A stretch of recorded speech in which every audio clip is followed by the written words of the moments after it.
Think of them as the ninjas of international relations. Subtle, strategic, and surprisingly effective. This highlights a key idea.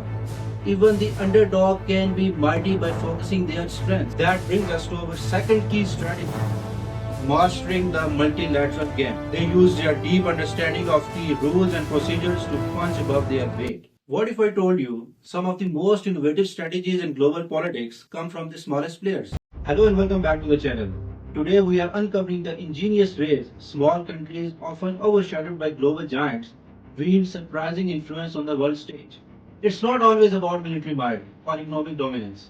In fact, many small nations employ incredibly clever and often underappreciated strategies. Think of them as the ninjas of international relations. Subtle, strategic, and surprisingly effective. In this first part, we are uncovering their secrets related to specialization and collaboration. Our first secret weapon in the small state arsenal is strategic investment in niche areas. Imagine a small island nation, perhaps one particularly vulnerable to climate change. They might not have vast armies, but what they can do is become a world leader in oceanographic research or renewable energy technology. This highlights a key idea.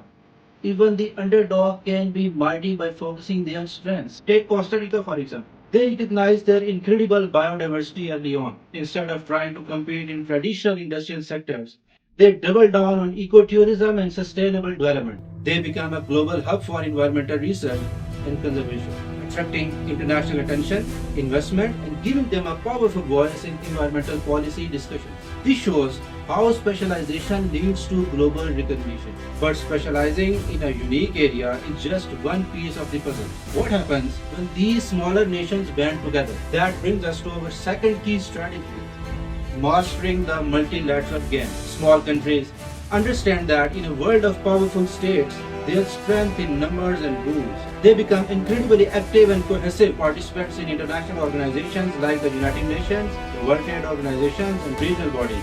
They form strategic alliances with like-minded nations and become experts at leveraging procedural rules to push their agendas forward. This underscores the principle of strength in unity. Now think about the Nordic countries, nations like Norway, Sweden, and Finland. Individually, they might have limited global power projection, but collectively, they are incredibly influential in international forums. They often coordinate their positions, form strong alliances on issues like human rights and development, and are masters of diplomacy within these organizations. They use their deep understanding of key rules and procedures to punch above their weight.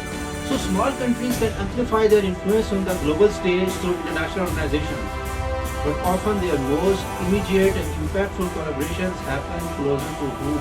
Let's explore our third secret, the cultivation of strong regional partnerships. Small countries often build tight-knit alliances with their neighbors based on shared values and strategic interests. This is not about becoming a junior partner.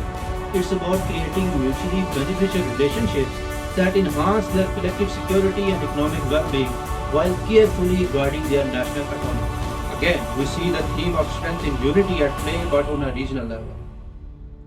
Consider the Baltic states, Estonia, Latvia, and Lithuania. After regaining their independence, they forged a strong regional identity and close cooperation, particularly within the European nation and NATO. This alliance provided them with a collective security umbrella and a stronger voice in European affairs, helping them navigate the complexities of their geopolitical neighborhood without sacrificing their individual sovereignty.